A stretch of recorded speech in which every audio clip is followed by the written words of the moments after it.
Bienvenue dans Faut causer. Ce soir, vous êtes dans votre émission où la parole circule, la parole se confronte et la parole s'écoute. Ce soir, nous allons aborder un sujet qui touche au cœur. Nous parlerons du retour en Martinique, du retour au pays. C'est un rêve que nourrissent beaucoup de Martiniquais qui vivent ici, qui ont vécu ailleurs et qui, évidemment, on développe ce désir de revenir. Ce n'est pas toujours évident et ce n'est pas toujours un long fleuve tranquille. Après des études, après un certain nombre de temps passé pour une carrière ou pour d'autres raisons à l'étranger, certains franchissent le pas et viennent en Martinique, le cœur rempli d'émotions et surtout le cœur rempli d'attentes et rencontrent un certain nombre de difficultés redoutables, comme par exemple le sentiment de ne plus appartenir ni à ici, ni à ailleurs, ou encore c'est cette impression de choc culturel, ce désir d'adaptation ou de réadaptation. Alors, revenir vivre chez soi, est-ce que changer de lieu, c'est forcément aussi facile? Pour certains, c'est un ancrage, pour d'autres, c'est une renaissance. Avec nos 4 invités, nous en parlerons. On tentera de répondre à cette question. Est-ce que revenir en Martinique, c'est finalement si facile? Alors, je vais me tourner vers vous. Déjà, merci à vous 4 d'être là parmi nous, d'avoir accepté de participer à cette émission. Alors, Madame Salpêtrier, on va commencer avec vous, bien sûr, avec les femmes. Vous êtes donc Stéphie Salpêtrier. Vous êtes directrice générale de l'association Allez Virer, que tout le monde connaît. Vous êtes donc, alors c'est Allez Virer Martinique Terre d'avenir, le nom l'intitulé dans son entièreté. Vous avez fait donc vos études à Paris et au Canada. Vous avez fait un double cursus en marketing et ingénierie commerciale. Vous êtes diplômé d'un master 2 en marketing digital et relations clients. Félicitations. Oui, c'est formidable. Notre jeunesse, n'est-ce pas? Obtenu d'ailleurs ce diplôme à l'école de commerce de l'INSEC de Paris. C'est ça. Après plusieurs expériences en France, donc vous aussi, vous étiez concerné, et à l'international, vous avez fait le choix de revenir vivre ici en Martinique en 2019. Alors, vous avez donc pris vos fonctions dans l'association Allez Virer, créée par la sénatrice, évidemment, Catherine Conconne, l'association qui œuvre contre le dépeuplement en Martinique. Alors, quelles sont vos fonctions et vos missions au sein de cette association? Dites-nous plus. Alors, bonjour à tous. Enchantée, pour ceux qui ne connaissaient pas, et ravie d'être sur ce plateau ce soir. Avant même de parler de mes missions, j'ai envie de rappeler qu'au début, la première action de l'association Allez Virer a été de lancer une enquête sur la question du retour au pays, histoire de connaître quels étaient les freins et les motivations sur cette question. Donc, cette enquête a rencontré un vif succès, avec plus de 8000 réponses provenant de 64 pays, et on a pu ainsi, vraiment, en analysant cette enquête, connaître ses freins et les motivations. Donc, suite à l'analyse de cette enquête, nous avons mis en place un plan d'action qui est composé de 20 actions. Et ma mission, c'est justement de mettre en œuvre ce plan d'action. Donc, nous avons déjà accompli la majorité de ces actions, de mettre en œuvre ces actions, d'accompagner aussi les Martiniquais qui ont fait ce choix de rentrer au pays, et puis de développer un certain nombre de partenariats pour créer un écosystème en faveur du retour au pays. Waouh! Écoutez, vous avez déjà pris un peu d'avance en nous expliquant un petit peu en quoi consiste l'association, mais on reviendra tout de même en profondeur sur ce que vous faites. C'est important parce que nous avons nos téléspectateurs ici en Martinique qui nous regardent, mais pas que. Nous avons aussi les téléspectateurs de France et d'ailleurs qui nous regardent notamment sur les réseaux sociaux. Et ceux-là aussi voudraient peut-être savoir comment faire pour vous contacter, pour recevoir votre aide. On va se tourner tout de suite vers M. Grégory Ouana. Bonsoir, M. Ouana. Vous êtes, vous, entrepreneur martiniquais engagé dans la valorisation de la culture antillaise. Vous êtes fondateur de l'entreprise Yécric, que l'on voit sur votre t-shirt. Vous éditez les magazines jeunesse, Toupiti et Débouilla. Exactement. Mêlant créole et culture locale, vous êtes aussi animateur et éducateur aux médias, c'est ça. Et vous avez, bien évidemment, franchi le pas, le fameux pas, vous avez fait votre retour au pays. Exactement, oui. Voilà. Ça fait combien de temps que vous êtes là? En 2017, donc ça va faire 8 ans, voilà, bientôt. Et donc du coup, oui, comme vous l'avez dit, j'ai créé donc Yécric, une maison d'édition avec ma compagne. Et donc deux magazines que nous éditons tous les mois, sous une saisonnalité de 8 mois, donc du mois de novembre au mois de juin. D'accord. Donc c'est le dernier mois, là, en gros. Et donc c'est un travail de longue haleine qui nous captive chaque mois pour toujours sortir du contenu de qualité et qui a pour motivation première de valoriser vraiment la culture antillaise, mais pas forcément au regard des autres, mais au regard de nous-mêmes, en s'appuyant sur la langue créole. Le but étant que les enfants puissent la lire, l'entendre et l'apprécier, donc un peu tous les jours. D'accord. Et vous êtes venu d'ailleurs avec, Oui. avec quelques jeux. Oui, je vais vous inviter à Exactement. à les montrer. Débrouilla et Tout Petit. Super. Voilà, nos deux D'accord. magazines. Qu'on peut trouver évidemment un peu partout. Uniquement en ligne. Uniquement Tout en se ligne. passe par mail D'accord. et ça arrive directement dans la boîte aux lettres. Et vous nous direz comment vous dirai l'adresse tout ça. du site, bien sûr, Oui. dans un instant. Et on ira surtout en profondeur sur la raison qui vous a motivé de tout faire d'ici, de la Martinique. Alors, on se tourne vers vous, Monsieur Eugène Jean-Michel Mangata. Bonsoir et merci à vous d'être de nouveau sur notre plateau, puisque nous avons eu l'occasion de vous recevoir ici même, où vous nous racontiez votre vie d'avant en tant qu'ancien errant et aujourd'hui votre investissement pour aider à votre tour ceux qui sont encore dans la rue. Ouais. Alors, vous êtes ce soir ici pour parler justement de la vie d'avant, de cette vie d'avant. Donc, pour résumer en quelques mots votre vie, vous êtes né sur le continent en 1962, placé très jeune, à 3 mois, à l'assistance publique, donc aujourd'hui l'ASE. Après 30 années compliquées, vous vouliez faire connaissance avec ce peuple dont vous ne connaissiez, que vous ne connaissiez, et vous m'avez cité, je cite vos propres mots, entre guillemets, vous connaissiez ce peuple que par la caricature métropolisée. Alors, ce fut un saut pour vous vers l'inconnu. Pourquoi ? Revenir ici, c'est un saut vers l'inconnu. Oui, c'était venir en fait. C'était la première fois parce que même en métropole, en fait, je n'avais connu les Antillais que de l'extérieur. Puisque je n'étais pas à l'intérieur du microcosme antillais, je n'avais pas les habitudes, les codes. À la limite, je dirais que pour moi, quand j'étais en métropole, les Antillais, c'était aussi des étrangers, pour moi. Et je leur étais étranger. Donc il y avait ce fossé entre eux et moi, surtout que moi, je suis dans la génération des enfants de ceux qui sont partis, non pas pour être agent administratif, mais pour être employé de ménage. Ma mère, les mères de tous ceux qui sont partis. Le fameux bumidum. Voilà, le fameux bumidum, est parti pour aller faire le ménage. C'était ce que j'appelle les promotions placard à balai, plus que les promotions canapé. Quoi. Voilà, avec cette vie-là un peu compliquée. Et la difficulté de sortir pour moi de cette caricature. C'est-à-dire que j'avais un double problème. J'avais d'un côté les Français qui me voyaient comme un Antillais que je n'étais pas, puisque je ne me connaissais pas. Et de l'autre côté, j'avais les Antillais qui me refusaient un peu cette culture, cette nationalité, et qui avaient tendance à nous tenir un peu à l'écart, en prétendant qu'on ne parlait pas créole, on ne connaissait pas le pays, donc on était des micropolitains. Quoi. Donc voilà, alors c'était pas méchant, mais c'était dur quand même, parce que ça nous mettait les fesses en cause de chaise. En fait. On ne savait pas sur quel pied danser. Jusqu'au jour où je me suis rendu compte que j'avais 2 pieds et que je ferais mieux de danser sur les 2. Hein, et puis, donc avec la vie à l'assistance publique et tout, ça a été compliqué. Il y a eu beaucoup de choses, parcours scolaire chaotique, vie de famille chaotique, vie de couple chaotique, enfin tout un seul chaos qui ne finit pas. Quoi. Et puis, à 30 ans, après 3 tentatives de suicide quand même, hein, j'ai dit non, si je ne peux pas mourir, il va falloir que j'apprenne à vivre. Et cyniquement, je me suis dit, mais je suis en France, tout le monde cherche à se faire une place au soleil. Je pense que le mieux pour se faire une place au soleil, c'est déjà d'aller sous le soleil. C'est plus pratique. Et je suis venu sur le soleil, c'est-à-dire que je suis venu ici en Martinique avec un aller simple. Et à l'époque, c'était des francs, j'avais 125 francs en poche. Voilà, avec mon sac. Et je suis arrivé en Martinique, personne ne savait que j'arrivais, je suis arrivé là comme un cheveu sur la soupe. Et ça fait 32 ans que je suis là. Vous nous direz comment ça s'est passé, cette fameuse adaptation, Voilà, là, hein, voilà. comment elle s'est passée. On va se tourner, merci Monsieur Mangata. On va se tourner vers vous, Monsieur Olivier Pulvar.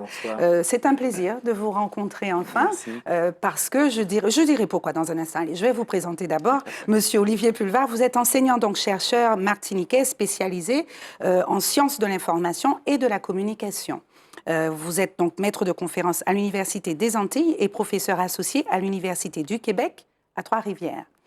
Vos recherches portent sur les dynamiques identitaires, les usages des médias et les transformations sociales contemporaines. Vous êtes auteur et co-auteur de nombreux ouvrages, notamment de ce fameux ouvrage, chers itatages, que je vous conseille. Ici, voilà, que j'ai acquis il y a de cela quelques mois, d'où votre invitation ici. C'est donc pour moi un plaisir, après avoir acquis cet ouvrage qui est une merveille et un travail vraiment élaboré et très bien fait, qui s'intitule « Les métropolitains à la Martinique, une migration de confort ». Alors, Monsieur Pulvar, merci d'être là. Vous êtes donc spécialiste des migrations. Est-ce que dans tout ce que vous avez entendu, l'intervention de Madame Salpêtrier, Monsieur Wana et Monsieur Mangata, la migration, donc le retour France-Martinique ou encore ailleurs Martinique, est-ce qu'il y a un profil particulier de la personne qui décide de retourner chez elle, selon vous? C'est une question très difficile, en fait. En tout cas, la réponse est difficile. Je crois qu'il y a une réalité, c'est d'abord c'est le désir de rentrer, le désir du retour. Et après, il y a tout un travail, toute une construction qui peut effectivement amener à la réalisation ou pas de ce retour.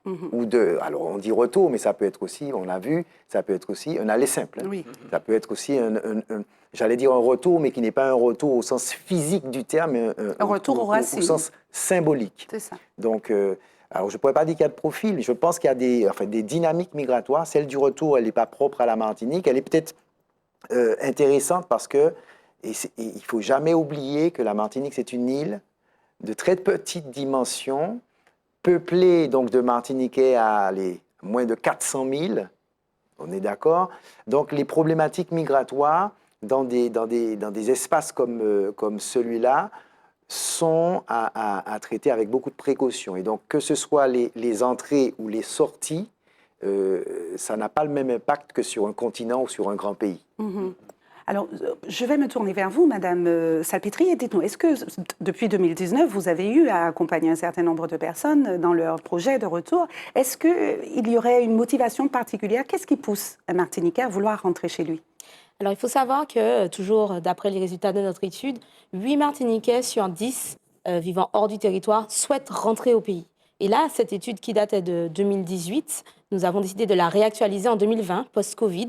Et nous sommes passés à 9 Martiniquais sur 10 vivant hors du territoire qui souhaitent rentrer au pays. Et on se rend compte qu'à chaque fois qu'il y a une crise énergétique, une crise sanitaire, une guerre, ça agit, ça a l'effet d'un agitateur finalement sur les projets de retour au pays. Mais selon toujours cette enquête, la motivation première du retour au pays est d'ordre familial. Je veux rentrer parce que j'ai envie que mes enfants grandissent en Martinique, qu'ils connaissent la culture locale. Je veux rentrer aussi pour me rapprocher de mes parents vieillissants. Et je me reconnais d'ailleurs, et je pense certainement toi aussi, Grégory, dans ce cas-là, où il m'était devenu complètement impensable de me dire que je ne verrais pas vieillir ma mère, vieillir mes grands-parents, et j'ai eu cette chance de rentrer pour ça. Et finalement, on retrouve tous les profils, que ce soit des hommes ou des femmes qui rentrent au pays, qui rentrent parce qu'ils sont motivés à l'idée de pouvoir construire leur modèle familial sur le modèle familial martiniquais. D'accord. Et concrètement, comment vous les accompagnez? On vous contacte, on vous dit « je veux revenir ». Alors aujourd'hui, nous avons mis en place un certain nombre d'actions pour accompagner le retour au pays. Donc nous avons notamment des salons dédiés au retour au pays, dont un qui a lieu chaque année au mois de juillet. Nous organisons aussi une réunion mensuelle tous les deuxièmes jeudis du mois pour accompagner un maximum de Martiniquais, leur donner des informations en visioconférence, du coup. Donc, ce sont des réunions durant lesquelles ils ont accès à l'information, parce que souvent, en étant loin, on est déconnecté aussi de la réalité du territoire. Donc, ils ont accès à l'information, ils ont accès aussi à un expert qui vient pour parler justement de son expertise. Donc, ça peut être dans la fonction publique, ça peut être dans les finances, ça peut être dans le recrutement aussi, donner des conseils et parler de ce qui se fait. Et ce type d'action nous permet à chaque fois d'être proche de notre public. Et puis, nous organisons aussi des after-work où on permet à tout un chacun de développer son réseau parce qu'on est effectivement sur un petit territoire. Il est fondamental de sortir de l'idée, du filon, etc. Et pour ça, il faut aller chercher des connaissances, il faut aller chercher des ressources et ça passe par le réseau. Donc concrètement, au niveau de l'accompagnement de l'association Aller Virer, c'est vraiment du personnel, du cas par cas. Pour pouvoir gérer le flux, puisque c'est 100 demandes par jour, depuis le Covid, ça n'a cessé d'augmenter et nous atteignons ces pics aujourd'hui sur WhatsApp, sur les réseaux sociaux, sur notre site internet, par mail. Aujourd'hui, nous sommes ultra sollicités. Donc, notre réunion mensuelle, tous les deuxièmes jeudis du mois, en visioconférence, nous permet de déjà drainer et de donner une information à un maximum de personnes en même temps. Après, nous intervenons au cas par cas avec des profils qui nous contactent parce que, voilà, j'ai suivi la réunion, j'ai telle problématique, je souhaite rentrer au pays, je ne sais pas si jamais je dois passer par telle ou telle agence de fret, c'est quoi la différence, je ne sais pas par où commencer, ça commence toujours comme ça. L'email commence toujours par « je veux rentrer au pays, je suis prête, j'ai envie, mais je ne sais pas par où commencer ». Et notre mission, c'est de leur dire « on va se calmer, on va construire le plan, c'est un projet de vie finalement le retour au pays, donc on va construire votre projet de vie étape par étape. On va d'abord s'assurer des finances parce que le retour au pays, même si dans l'ensemble il reste complexe, c'est aussi coûteux finalement. Donc les finances, le projet de la famille aussi, faire en sorte que ce soit un projet d'ensemble et un projet cohérent, pertinent. Et puis s'informer sur le marché du travail, si c'est sur l'entrepreneuriat, les mettre en relation avec les bonnes personnes, le bon réseau, avec ce qui se fait sur le territoire. Donc ça nous demande d'être constamment en veille, connaître les derniers dispositifs, les dernières entreprises qui viennent de se créer, les secteurs d'activité en Martinique, d'être vraiment au taquet à ces sujets pour pouvoir accompagner au mieux, étape par étape. Et en général, ce sont les personnes, une fois arrivées en Martinique, qui nous disent « bon ben, ça y est, j'ai plus besoin de vous ». Oui, mais c'est l'objectif. C'est l'objectif. C'est ça, voilà. C'est d'autonomiser tout le monde dans votre accompagnement. C'est juste super. Et on se tourne vers vous, Monsieur Wana. Justement, vous avez eu besoin des services de Madame Salpêtrier ? Non. Du coup, nous, on a été dans une démarche qui a été un petit peu à l'effectuation. En fait, on s'est dit, avec ma compagne qui n'est pas martiniquaise, qui est française, mais qui a grandi, qui a vécu ici, et avec que j'ai rencontré ici, plus précisément. Et donc, ma fille avait 2 ans, et je me suis dit, si elle rentre à l'école en France, nous péquez parti. Oui. En fait, ça a été ça, en fait, le truc. Je me suis dit, ça sera plus ma compagne et moi, ça sera ma compagne et notre enfant. Et donc, du coup, moi, ma compagne et notre enfant, et ça a été pour moi un truc que je me suis dit, il ne faut pas qu'elle rentre à l'école ici. Il faut qu'on parte avant qu'elle rentre à l'école ici. Et donc, ça a été une deadline. Il fallait tout mettre en place pour partir avant qu'elle rentre à l'école. Donc, on n'a pas cherché de boulot, en fait. Il fallait partir. Voilà. C'était vraiment une autre façon de voir les choses.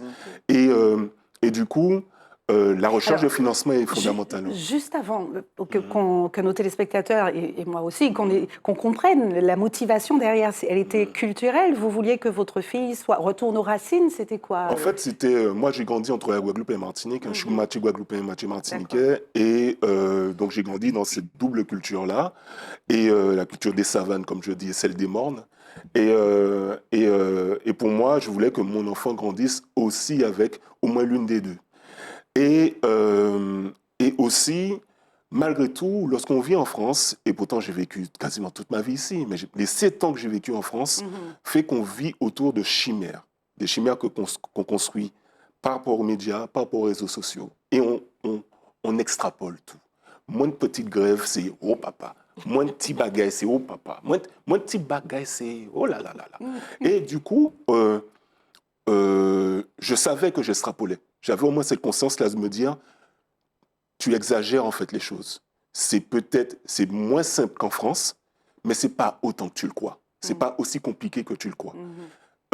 Et avant que ma fille rentre à l'école et que je me mette à me dire, mais comment elle va faire, comment ça va se passer pour elle, il faut que je vive ici il faut qu'on vive ici avec elle et qu'on se réalise que tout simplement, c'est pas tant une montagne en fait, que c'est tout simplement une autre vie, c'est une autre façon de vivre.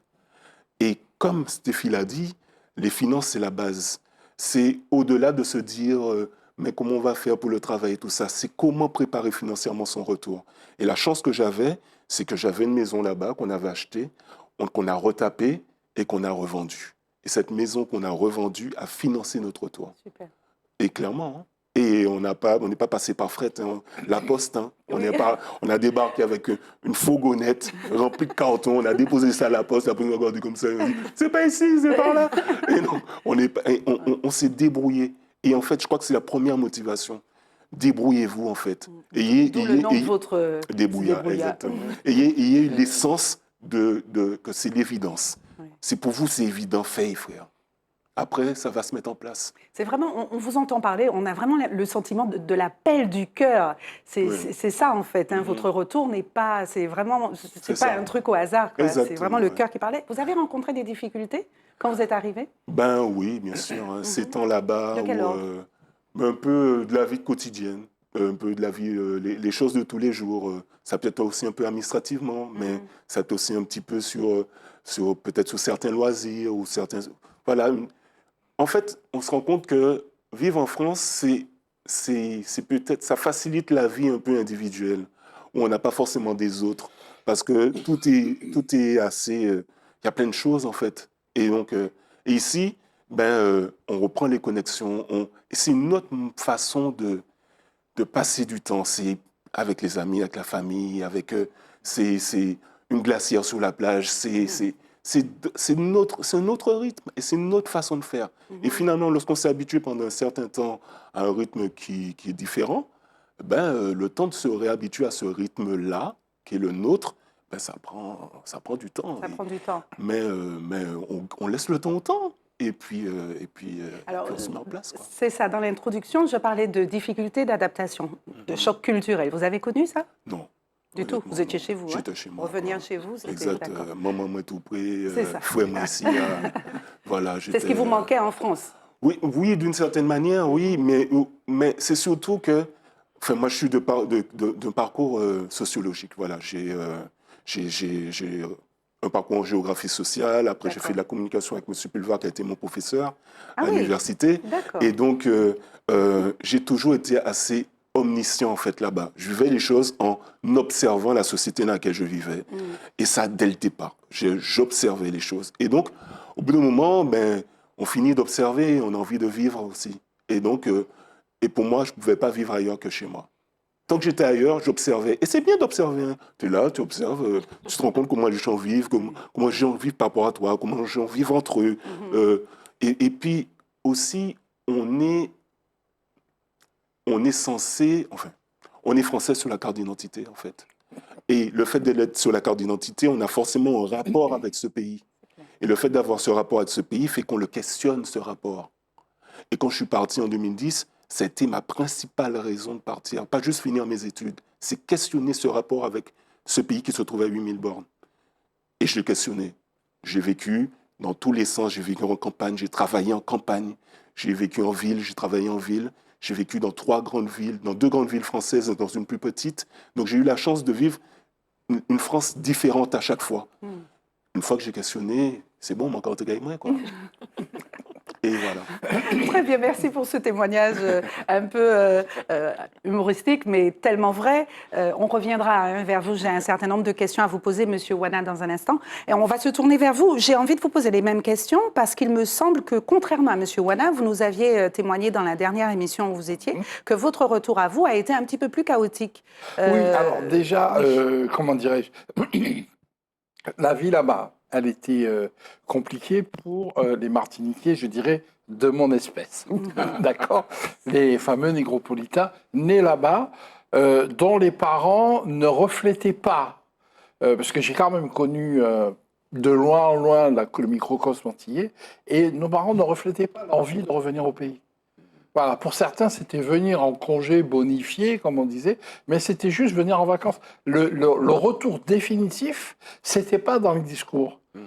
C'était pas envisagé. Et moi, j'ai vécu à une époque où, et avec beaucoup de gens, de jeunes d'autres nationalités, beaucoup d'Algériens, de Marocains, de Subsahariens et tout ça, qui, eux, rêvaient de repartir au bled, comme on disait. Et moi, en fait, je ne savais pas si j'avais un bled. Le truc, c'est ça, c'est que je ne connaissais pas du tout la Martinique. Je ne savais pas l'histoire, même au niveau de l'esclavage, par exemple. Pour moi, l'esclavage, c'est quelque chose qui s'était passé aux États-Unis. Il a fallu que je vienne en Martinique pour que je comprenne vraiment qu'on a eu la même incidence qu'aux États-Unis, mais à la française. Et venir ici, ça a été compliqué parce que les Martiniquais m'ont aussi pris pour un étranger parce que je n'avais pas d'apport culturel martiniquais. Moi, je suis arrivé ici avec toute ma France, en fait. Je suis né à Marseille, j'ai vécu à Paris. J'ai une fille qui est née à Niort. J'ai vécu à Mulhouse, j'ai vécu à Roubaix, j'ai beaucoup voyagé en métropole. Et j'ai beaucoup aimé, hein. Il y a des endroits où j'ai beaucoup aimé. Mais à un moment donné, là-bas, j'en ai eu marre d'être un étranger de service, en fait. Voilà. Les Français qui me prenaient pour l'antillais que je n'étais pas, qui me collaient toutes les caricatures de l'antillais, boire du rhum, Francky Vincent, des trucs comme ça et tout. Ça va, quoi. Les clichés à un moment donné, connaît. oui, des clichés qui ne me correspondent pas parce que je ne me reconnais pas. Et puis des Antillais qui, là-bas, ceux qui étaient nés ici, qui étaient partis avec leurs parents là-bas, qui ne me reconnaissaient pas, qui ne me validaient pas en tant qu'Antillais.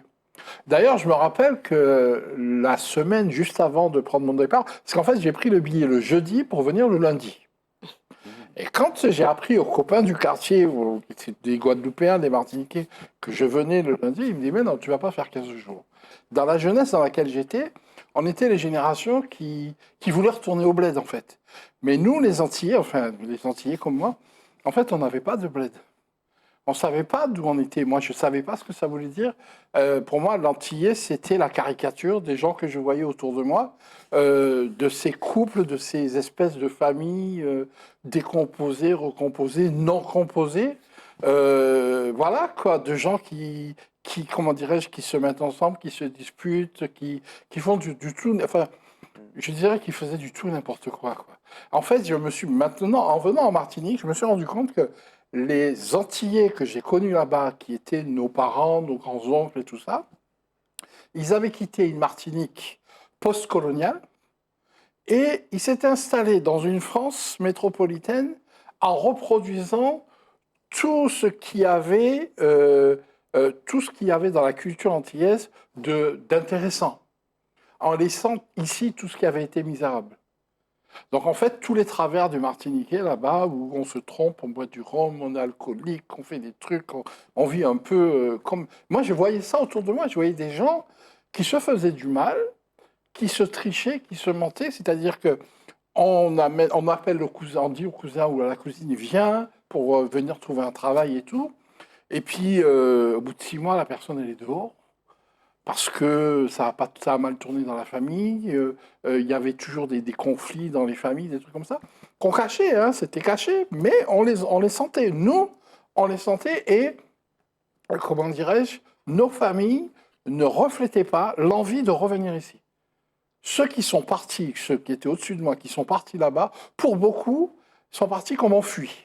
Mais pourquoi, justement, d'après vous, Que je ce crois qu'à déracinement l'époque, et ce contentement? qu'à l'époque, c'était une Martinique qui était post-coloniale et pas encore complètement départementalisée, pas encore installée dans sa départementalisation. Et le Martiniquais de l'époque, il était un peu à cheval ou en porte-à-faux sur toutes ces dimensions-là. Et il voulait, en partant là-bas, se donner le sentiment d'avoir échappé à une certaine misère, en fait. Échappé à une certaine misère. Moi, je me rappelle que j'étais de l'époque où... on entendait ça au téléphone quand les gens nous appelaient. Il y avait un téléphone chez le voisin et puis les gens d'ici disaient là-bas, oui, ils disaient aux gens d'ici, oui, ma fille travaille à l'hôpital, ma fille travaille dans l'administration, alors qu'en vérité, elle faisait le ménage. Mais c'était ici, on entend. Et quand les gens venaient en vacances ou pour vivre, c'était la grande désillusion. Moi, j'ai vécu cette société antillaise, cette partie de la société antillaise-là, qui ne réussit pas, qui ne fonctionne pas. Eux, ce sont les petits-enfants de ces gens-là. Ce sont les petits-enfants ce sont les enfants de ceux qui sont arrivés pour être secrétaires, pour être agents administratifs et tout. Alors que leurs grands-parents, c'était les femmes de ménage, c'était les gens qui balayaient les couloirs du métro, les premiers Antillais qui étaient en France. Pour beaucoup, ont fait ces travaux-là. Ma mère l'a fait. Elle travaillait à la SNCF à nettoyer les vitres des trains, faire du ménage chez les assistantes sociales, dans les trucs comme ça et tout. Que des boulots comme ça, quoi. Et, comment dirais-je, cette volonté de garder cette caricature culturelle vis-à-vis du français, hein, pour montrer que la Martinique, c'est le boudin, c'est les acras, on danse, on fait le zouk, on est content et tout. Mais il n'y avait pas l'envie de revenir en Martinique. Ma mère, elle a fait 50 ans en France, et c'est ma sœur qui l'a fait revenir, parce qu'elle était à moitié Alzheimer. Sinon, elle serait morte en France. Et j'ai beaucoup de familles à moi qui sont là-bas, qui ont immigré là-bas carrément, et pour qui le retour ici, il est inenvisageable.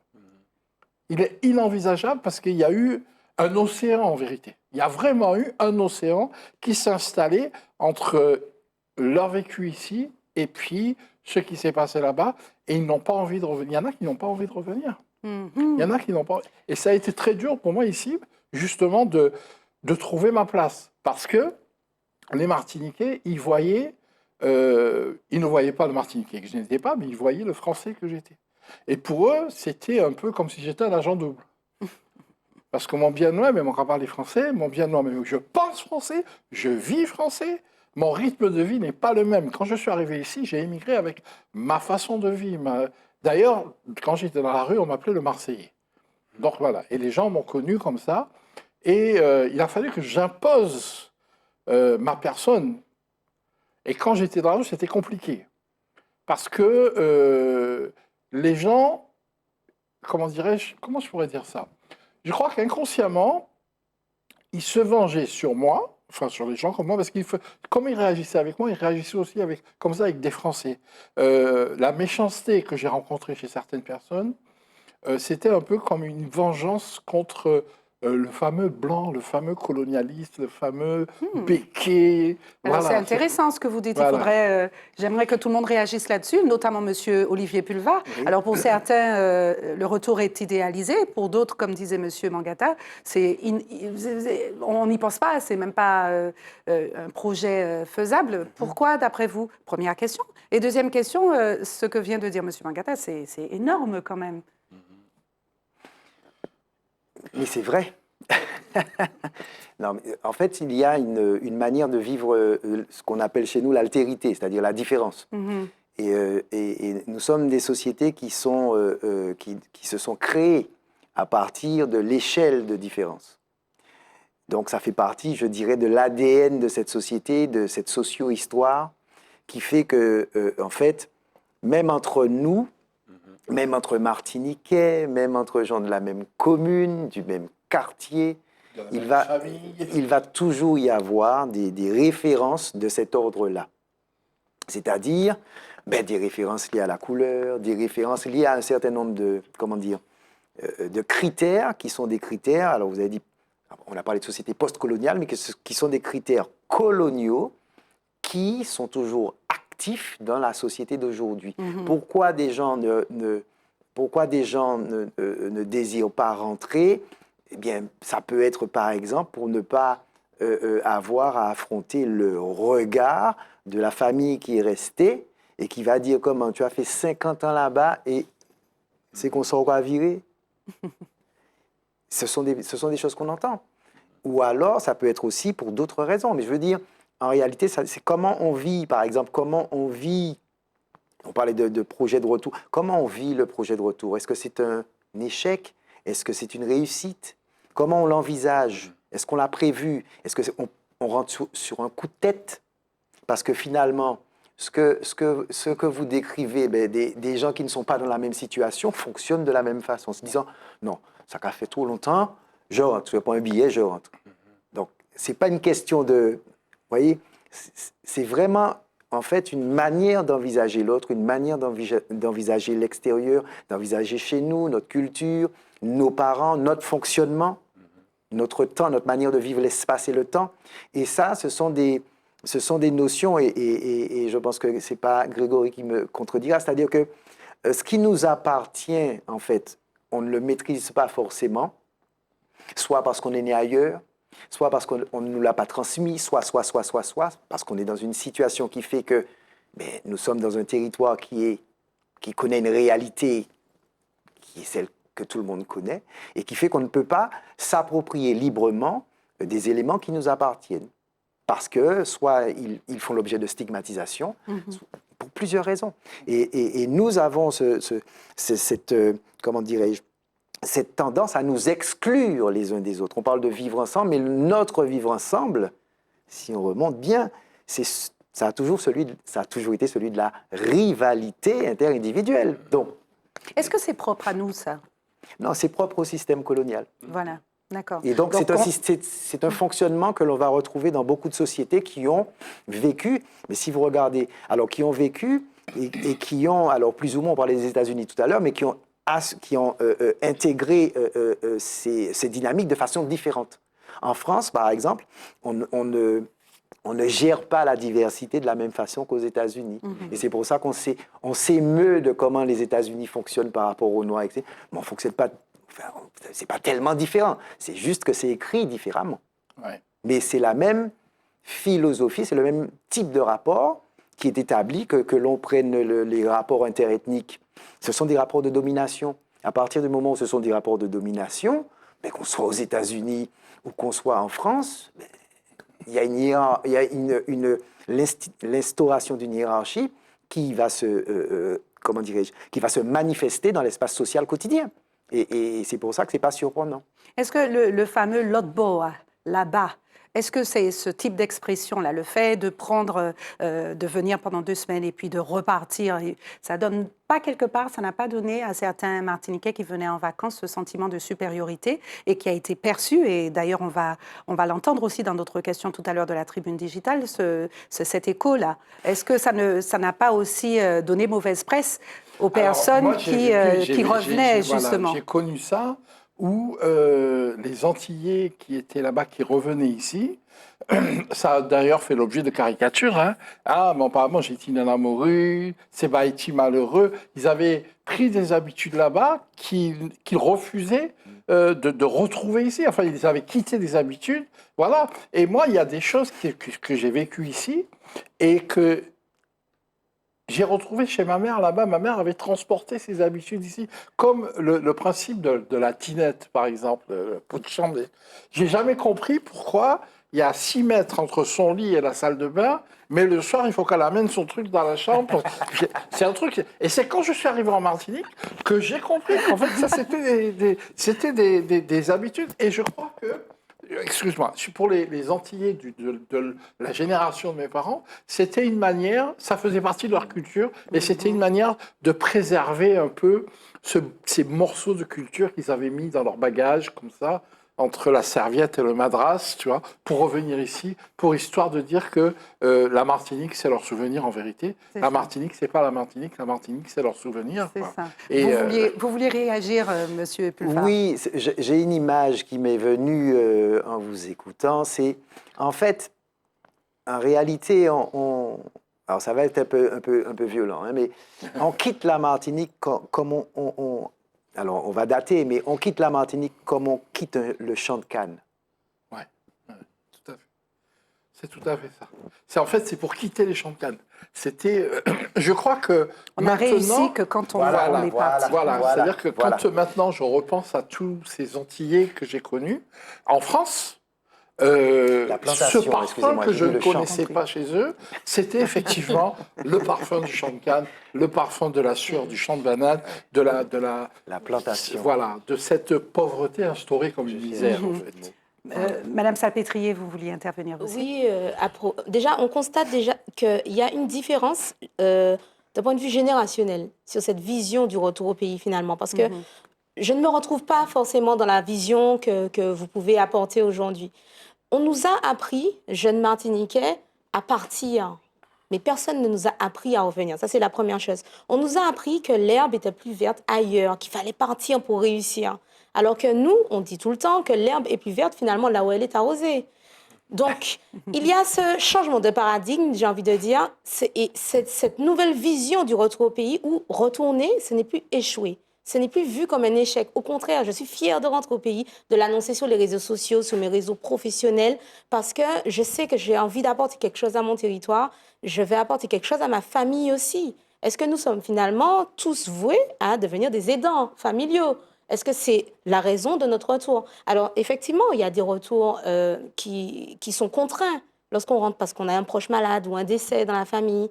Mais il y a aussi, on le rappelle, 8 Martiniquais, voire 9 Martiniquais sur 10 qui ont cette volonté de rentrer, qui sont là aux portes de la Martinique, j'ai envie de dire, et qui n'attendent qu'on leur tende la main, qu'on leur propose des initiatives, des opportunités, j'ai envie de dire. Et ces personnes-là, il est fondamental de leur dérouler le tapis rouge parce qu'on a besoin. Mais ça, c'est maintenant. Oui, c'est les générations de maintenant. Mais aujourd'hui, c'est important. Moi, à mon époque, revenir en Martinique, souvent de fois, c'est revenir comme je suis revenu, c'est ceux qui n'avaient pas réussi là-bas. C'est ça. Monsieur Voilà. Wana, vous vouliez intervenir. Oui, en fait, c'était juste ça, à dire que Eugène a expliqué une situation datée, une question d'une époque. Et ça m'a rappelé l'histoire de ma mère, hein, qui, à 19 ans, est partie rejoindre son grand frère qui était policier là-bas. Et elle m'a raconté ça il n'y a pas bien longtemps. Et pour elle, c'était une libération. Elle quittait un contexte de société où les femmes devaient rester à la maison, ne pas sortir, ne pas avoir de petits copains, ne pas traîner en bande. Et elle est de la campagne, donc ben, elle a un copie bandé. Et elle vivait la chose comme, elle a vécu la chose comme une libération. Manca aller ici. Ouais. Et l'image de la plantation, évidemment, c'est pas la plantation, c'est cette image de la dureté en fait de la vie. Et elle a vécu les quelques années en France comme Comme une émancipation. Et, voilà, et une pour le émancipation, sujet. c'est ça. Et le truc, c'est que ma naissance et la volonté de mon père de revenir a fait qu'elle est revenue. Mais je sais que dans son esprit, ça a été non, quoi, moi, bien non, j'ai pas envie de revenir. Et ça revient à ce que vous disiez, pas envie de revenir. Mais en même temps, peu de temps après, mes parents se séparent et moi, je suis petit bébé dans la bassine bleue. Vous voyez quoi, la grosse bassine bleue Oui. remplie d'eau, qui a servi piscine, à souvenir à grand-maman. Et je suis dans cette bassine bleue. Et ma mère, à un moment, elle se dit, bon, regardez, mon père et puis papa, ils chemin encore. Maman, ma vie en France. Et quand elle se dit ça, elle est assise sur la véranda, moi dans la bassine, elle a l'image dans sa tête, elle a l'image dans sa tête d'une maman qui pousse son bébé dans la poussette sur le quai du métro. Et elle est comme ça en train d'essayer d'éviter les gens qui ne prennent pas sa hauteur. Parce qu'il y a aussi une façon de vivre aussi là-bas, qui ne prennent pas sa hauteur. Et là, elle s'est dit, c'est moi qui mettais Ishmael dans ça. Voilà. Je reste. Parce qu'en fait, le retour au pays, c'est aussi ça. Ce n'est pas un succès. Souvent, on se dit, virez, amenez votre pierre à l'édifice. En vérité, c'est au cas virer, puis c'est chômage au cas vivre, chômage au cas vivre. Si c'est petit job au cas vivre, en vérité, on s'en moque en fait. L'intérêt, c'est l'équilibre que ça apporte en toi en fait. L'équilibre que ça apporte en toi, en ta famille, envers ta famille également. Ma mère est restée, elle ne travaillait pas, mais elle est restée pour moi. Et finalement pour mon frère. Et les gens qui reviennent, ils galèrent un peu, c'est chômage, c'est ceci, c'est cela, mais finalement, ils y trouvent un équilibre en eux, parce que ça résonne avec quelque chose qui n'arrivait pas à percevoir là-bas, mais qu'ici, tout s'aligne, sans qu'ils arrivent à comprendre pourquoi. En fait, revenir, c'est pour soi, en fait, c'est pour soi. Et c'est en vérité, ou pas bien si, virez. Alors, une question transversale pour vous quatre. Quels sont, selon vous, les leviers de réussite pour l'adaptation ici en Martinique, une fois qu'on est installé, que ce soit pour découvrir ou pour retourner? Qu'est-ce qui permet cette réussite? Devenir Martiniquais. Devenir Martiniquais. C'est-à-dire, pour moi, ça a été ça, c'est-à-dire créer ma part de négritude, apprendre à connaître ce peuple et dont je fais partie, hein, et apprendre à l'aimer. C'est violent, c'est brutal, c'est à fleur de peau, c'est, comment dirais-je, je dirais presque que c'est doux par méchanceté. C'est un peu comme le sucre dans les mangots, quoi. On est dans l'exubérance et l'exagération. C'est vraiment, voilà. Mais c'est pour devenir Martiniquais, en fait. On vient ou on revient pour devenir ou redevenir Martiniquais. Pour moi, c'est ça la réponse. Je ne sais pas. Si vous aurez l'occasion, Monsieur Pulvar et vous trois, hein, de répondre à la question de la tribune digitale tout de suite. Passons à cette tribune digitale.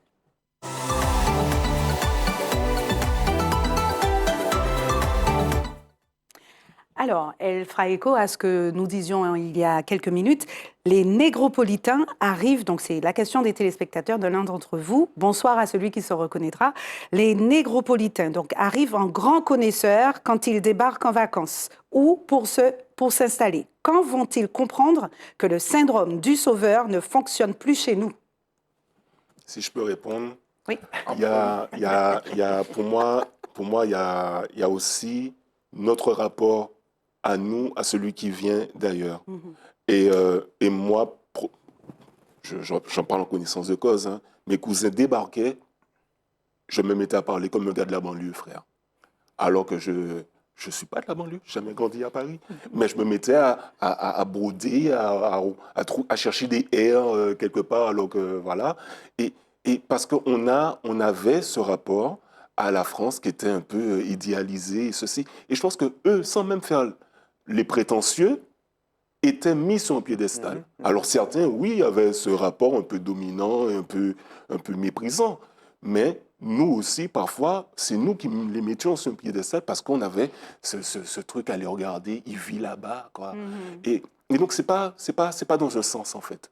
C'est pas dans un sens, c'est un rapport. C'est un rapport qui doit se déconstruire.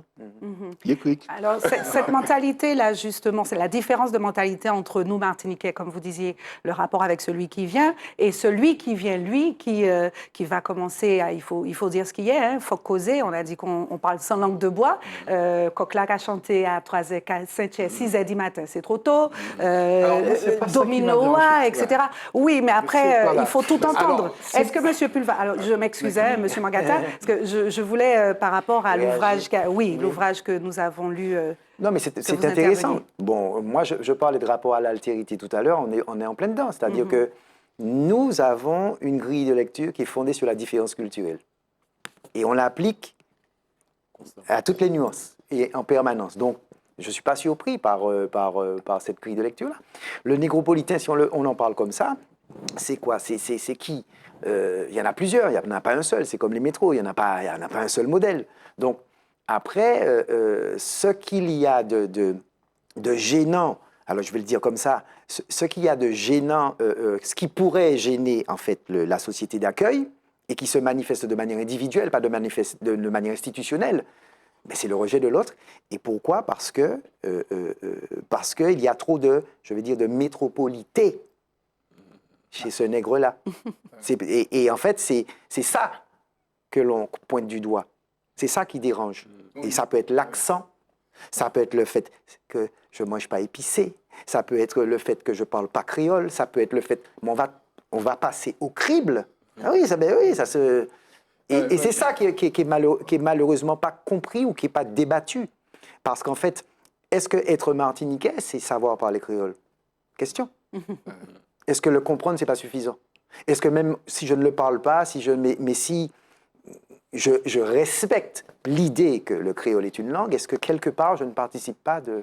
C'est autant de questions qu'on ne se pose pas parce que nous, on prend les choses en direct et malheureusement, donc autant on a des gens, on va dire des négropolitains qui vont rentrer parce que justement, alors qu'ils n'ont pas de contact forcément fusionnel avec le pays, mais ils ont symboliquement, ils ont idéologiquement, idéalement, ils ont ce pays en eux, ils ont cette culture en eux parce que ça leur a été transmis par leurs parents et qu'ils se disent non, je rentre parce qu'ils sont... Voilà. Donc il y a tous les cas de figure sont possibles. Maintenant, moi, ce que je dis, et c'est vrai pour toutes les composantes de la société martiniquaise, c'est une question, qu'est-ce qu'on veut faire ensemble? Parce que pour le moment, on est en train de dire oui, un tel ne s'entend pas avec un tel, ceux-là sont venus, ceux-là. Mais en réalité, est-ce qu'on est d'accord sur un projet? Et ce projet-là, c'est un projet inclusif qui n'exclut pas tel noir, tel blanc, tel jaune, tel ceci. C'est un projet de société et je pense que c'est justement là que le bas blesse et c'est pour ça qu'on a des problèmes, enfin, que cette société-là a des problèmes, n'arrive pas à gérer, en fait, parce qu'elle n'a pas la possibilité de gérer ces dynamiques-là. Mais c'est vraiment une question... interroger le rapport, je suis d'accord. Interroger et puis surtout trouver des réponses. C'est-à-dire se dire, bon, on va dans cette direction-là, ceux qui vont dans cette direction-là, ils avancent avec. Et puis les autres, non. Mais pour le moment, c'est un peu la confusion. Hein. Alors moi, mes deux freins, ici, étrangement, c'est je ne bois pas de rhum Et j'aime pas jouer au domino. Ah, c'est quand même... oui. Ça a été de gros frères. Ça a été de gros. J'ai eu du mal.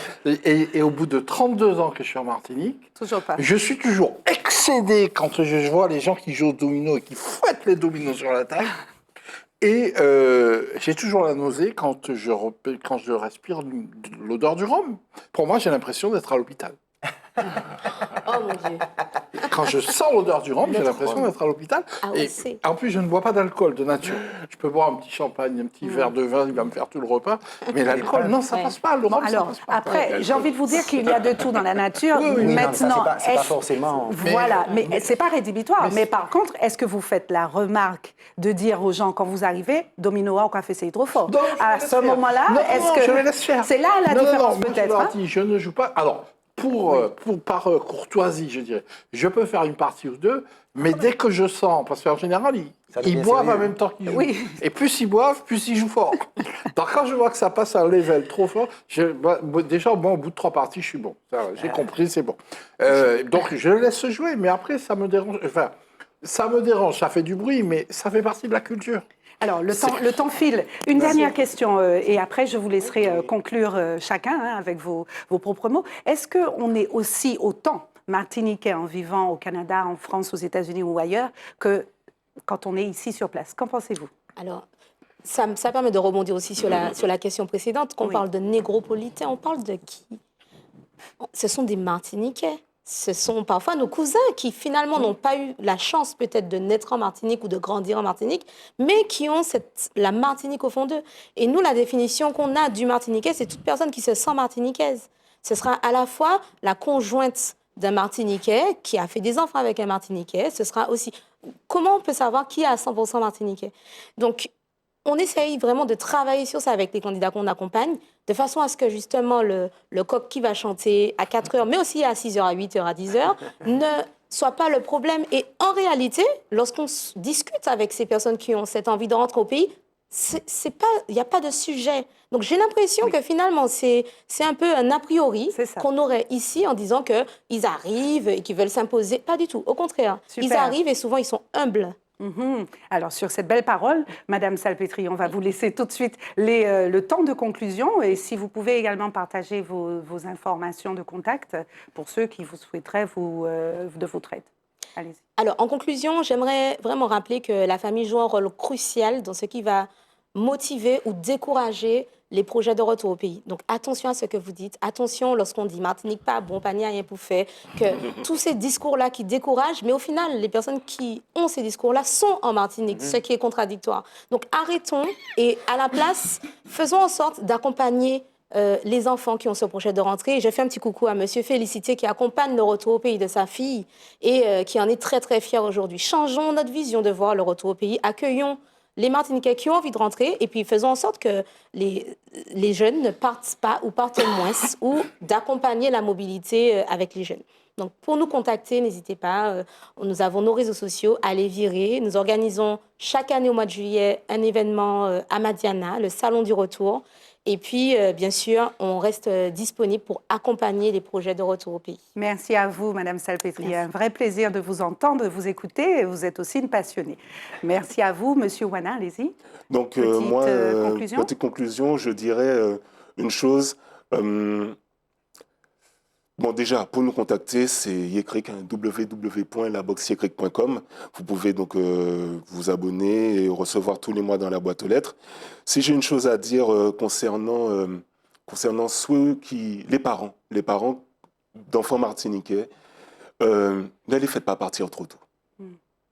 C'est pas parce qu'ils sont sortis en bac là, ils sont sortis lycée, qu'ils n'ont déjà pas Il n'y a l'autre pas bord, beaucoup de temps, malheureusement. Donc, en gros, je dirais, attendez 1 an, 2 ans, laissez-les avoir leur licence ici, en Martinique, leur deuxième année de BTS, qui deviennent des adultes véritablement ici, en Martinique, et puis après, ils partent. Quand Ils c'est partent possible, en tant parce qu'il y a qu'adultes. des études qu'on Oui, ne fait évidemment, pas. évidemment, quand c'est ça. possible. Merci à vous, Monsieur Wana Yekrik. Et alors, on a dit tout petit et débrouillard. Exactement. Monsieur Alors moi, ce que j'ai envie Mangata. de dire, c'est à ceux qui sont partis, revenez au pays pour redevenir des Martiniquais.